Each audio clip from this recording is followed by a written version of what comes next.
Olá, pessoal. Retornamos então para mais um bloco do nosso módulo sobre locações. No bloco anterior, nós conversamos sobre a ação de despejo e agora nós vamos falar sobre a consignação em pagamento do aluguel e acessórios da locação. O fato é que a ação de consignação em pagamento, ela é uma forma indireta de extinção da obrigação, certo? Porque para que seja feita a quitação, né, a extinção da obrigação de forma direta, não basta que o devedor, no caso locatário, queira pagar. É preciso que o credor, locador, se disponha aí a receber o valor. É possível, então, consignar o pagamento quando há a dificuldade aí do locatário em efetuar a quitação do valor do aluguel, seja pelo locador estar em local inacessível, não ter sido encontrado, ou no caso do locador ter falecido e deixado sucessores, mas não foi aberto o inventário, não foi nomeado o inventariante para representar o espólio do locador, e o locatário não tem aí certeza para quem ele deve pagar esse aluguel. Então, a consignação em pagamento ela é muito utilizada nesses casos por garantia, né, do locatário. Também é muito comum entrar com a ação de consignação em pagamento em caso de divergência aí do valor que deve ser pago. Locador e locatário não estão concordando, então o locatário, para não inadimplir, né, não ser constituído em mora, ele vai consignar aí o pagamento do aluguel. Nós sabemos que a regra geral do Código Civil, lá no artigo 23, desculpa, da Lei do Inquilinato, lá no artigo 23, inciso 1º, ele nos diz que o local de pagamento do aluguel é no imóvel locado. Então, quando ele nos diz isso, a regra geral é que, sendo estabelecido o imóvel, quem deve procurar o locatário para receber é o locador, e não o locatário ficar lembrando aí o locador do pagamento daquele aluguel. Mas o contrato de locação, ele pode dispor, né, local diferente. Pode dispor o pagamento por boleto bancário, então o locatário deve pagar o boleto. Pode dispor que a locação o aluguel vai ser pago no domicílio do locador, ou que o aluguel será pago na imobiliária que administra aquela locação. Se mesmo assim o locatário encontra aí dificuldades para efetuar o pagamento, então a solução para que ele se exonere é a consignação em pagamento. No caso em que eu estava falando que a regra geral o imóvel, é no local do imóvel alugado que se cobra a locação, nesses casos, em caso do locador não comparecer para receber, o locatário pode simplesmente aguardar que ele compareça ou consignar o pagamento. Nesse caso, ele tem a faculdade aí, né, de ingressar com a ação de consignação em pagamento. No entanto, se ele tem como efetuar o pagamento, nos outros casos, né, seja diretamente na imobiliária administradora, seja por boleto bancário, seja no domicílio do locador, ele não pode decidir que ele não vai pagar daquela forma que foi estabelecida no contrato e que ele fará diretamente a consignação em pagamento. Isso ele não pode fazer, certo?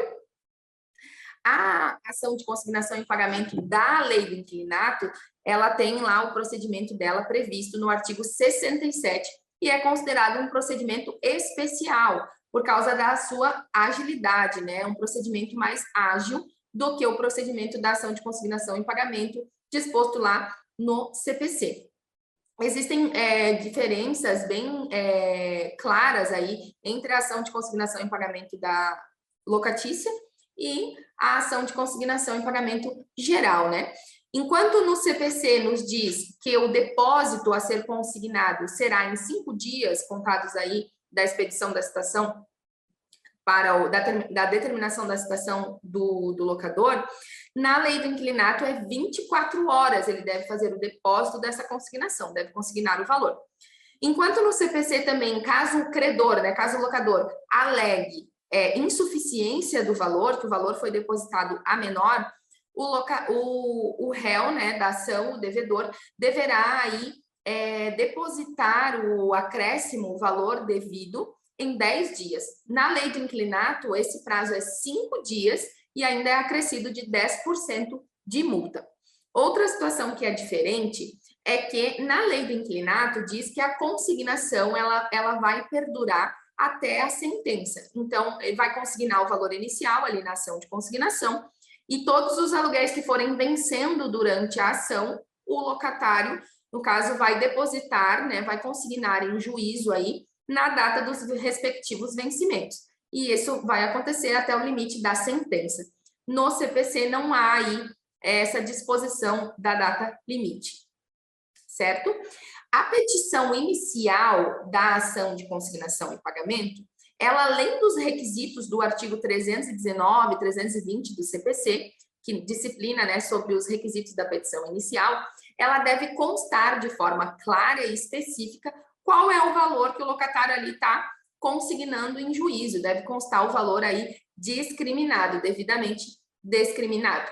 O valor deve ser depositado corrigido, né? Quando ocorrer aí o depósito, naquele prazo de 24 horas, o valor deve ser depositado de forma corrigida monetariamente, ainda que sem juros e multa, porque não foi em tese o locatário que deu causa aí, né, ao ingresso da ação. E é muito importante que o locatário demonstre o motivo pelo qual ele está consignando o valor do aluguel em juízo e não pagou aí da forma estabelecida no contrato. Ele precisa justificar o motivo da consignação em pagamento. O valor da causa na ação de consignação em pagamento é uma anuidade do aluguel, né, ao tempo aí do ajuizamento da ação. Quem pode consignar em pagamento? Quem pode ser aí o polo ativo dessa ação? Os locatários ou sublocatários ou os sucessores ou cessionários deles, assim como no polo passivo, da mesma forma, o locador, o sublocador ou sucessores ou cessionários, certo? No caso de ingresso com ação e o réu, né, o locador, for considerado revel ou ele aceita o levantamento do depósito, ele concorda com o valor, ele será condenado aí ao pagamento das custas e dos honorários advocatícios fixados em 20% sobre o valor aí depositado. Considerando aí a maior celeridade, né, conferida para essa ação de consignação em pagamento, não há uma audiência inicial como existia antigamente. Não há essa audiência inicial para aí intimar o locador, para tentar uma conciliação entre as partes, porque senão, enquanto não se consegue aí a citação, a intimação do locador, estaria aí correndo o prazo de inadimplência, né, do locatário. E muitas vezes não se localizava, né, o locador, e aí as audiências, que eram chamadas de audiência de oblação, elas eram remarcadas, e muitas vezes passavam-se meses e o locatário não conseguia aí fazer o depósito do valor consignado, né? Então, não há essa primeira audiência. Ele peticiona, o juiz, recebendo a petição, determina a citação. Da data da intimação de que foi determinada a citação, ele tem 24 horas para efetuar aí o depósito. Então, é uma celeridade, né, processual. O artigo 67, inciso 2 da Lei do Inclinato, é onde vai dizer aí esse prazo de 24 horas. É no artigo 67 que está disposto aí todo o procedimento judicial, né, da consignação em pagamento.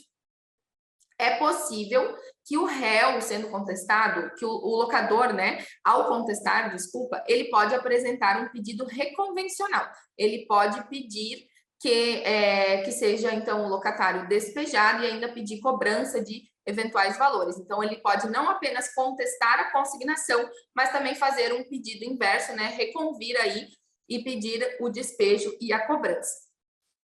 A consignação em pagamento, ela não cabe somente de forma judicial. Apesar do Código da Lei do Inclinato dispor do procedimento judicial, é cabível também a consignação de forma extrajudicial. No entanto, como não há essa disposição e como a própria Lei do Inclinato diz que nos casos omissos ela se valerá do Código de Processo Civil, o procedimento extrajudicial, nós vamos obedecer aí o artigo 539 do Código de Processo Civil. Nesse caso, quando for a consignação de forma extrajudicial, ela não ela é uma faculdade do locatário. Ele pode optar em entrar diretamente de forma judicial ou, primeiramente, tentar aí a consignação de forma extrajudicial. A consignação, apesar de ser uma faculdade consignar de forma extrajudicial, é um procedimento mais célere e menos oneroso para o locatário. Por quê? Porque ele vai consignar o pagamento diretamente num estabelecimento bancário, da cidade onde está localizado o imóvel. E aí o banco vai notificar, né, o locador sobre aquela consignação. Da data do aviso de recebimento, ali na data do recebimento do locador, ele poderá tomar aí 3 decisões. Ele poderá agir, né, na verdade, de 3 formas. Ou ele comparece na instituição bancária e recebe o valor que foi depositado pelo locatário, e então o locatário está exonerado da obrigação, pois ele concordou ali, né, com o depósito. Ou simplesmente ele não se manifesta, transcorre aí o prazo dele de 10 dias para se manifestar, e aí é subentendido, né, presume-se que ele aceitou o valor depositado. Então, nesse caso, o locatário também é exonerado da dívida, né, exonerado daquela obrigação. Ou, nesse prazo de 10 dias, o locador manda uma carta com aviso de recebimento para o banco, manifestando aí a recusa dele daquele valor depositado. Nesse caso, o locatário terá o prazo de 30 dias para ingressar com a ação de consignação em pagamento. Se ele não ingressar com a ação, o depósito é considerado sem efeito, e aí depois ele pode, né, requerer aí o levantamento daquele valor, uma vez que ele foi recusado pelo locador. Qual é a vantagem de fazer o procedimento extrajudicial primeiro e, eventualmente, não dando certo, ingressa-se com o procedimento judicial? Porque quando o locatário ingressar com a ação judicial nesse caso, ele já terá ali comprovado o depósito e a recusa do locador. O procedimento judicial também se torna aí mais célere, né? Além do fato dele poder conseguir aí o êxito na exoneração dele já de forma extrajudicial. Outra importante observação da consignação é que a consignação não cabe apenas para pagamento do aluguel e acessórios da locação. Quando a lei do inquilinato fala em acessórios, ela vai além de encargos, que nós conhecemos por encargos, né? Os encargos são as taxas, os impostos, as multas, né? Taxa condominial, IPTU, a taxa de energia elétrica, de água, taxa de lixo, de esgoto, de gás, todos os encargos aí daquela locação estão abarcados dentro desses acessórios, né? Mas quando fala em consignação do aluguel e acessórios, quer dizer que, num exemplo muito comum, onde o locador recusa o recebimento das chaves do imóvel, alegando que o imóvel foi depredado, que o imóvel foi deteriorado, que ali os prejuízos ocasionados no imóvel vão além daqueles decorrentes do uso normal do imóvel, e aí ele se recusa alegando que ele tem valores a receber para poder reparar os danos ali causados no imóvel, também cabe a consignação das chaves do imóvel. Então, cabe a consignação do próprio imóvel, né? Então, ingressa-se com a ação de consignação, né? Para restituir aí o próprio imóvel. Por quê? Porque o locador, nesses casos em que ele entende que o locatário depredou o imóvel, que o locatário causou a ele algum dano, ele deve cobrar esse prejuízo em ação própria de cobrança. Para isso que a gente sempre frisa na questão do termo de vistoria inicial e o termo de vistoria final, para que haja essa comparação aí, para ele até poder comprovar os prejuízos que ele sofreu com aquela locação. Mas ele vai cobrar esses prejuízos numa ação própria de cobrança. Ele não pode aí recusar o recebimento do imóvel, até porque seria aí perpetuar, né, a obrigação do locatário enquanto não resolvido o problema. E aí se venceriam aluguéis, aquele vínculo continuaria, né? E nós vemos, eu já vi vários contratos, inclusive no contrato de locação da minha sala anterior, do meu escritório, porque eu mudei agora início de 2022 para esse escritório que eu estou hoje, mas eu fiquei 1 ano em outra sala. No contrato de aluguel dessa outra sala, tinha uma cláusula dizendo que o locador poderia se recusar ao recebimento do imóvel em caso de verificação de alguma deterioração, de algum prejuízo que eu tivesse ocasionado lá no imóvel. Obviamente que eu pedi para que fosse retirada ali aquela cláusula do contrato, porque ela é uma cláusula, na verdade, que ela não seria ali aplicável, uma vez que o próprio STJ já se manifestou, né, de que pode sim o locatário consignar as chaves e o locador não pode se recusar de receber. Em caso de recusa, o locatário vai consignar aí as chaves.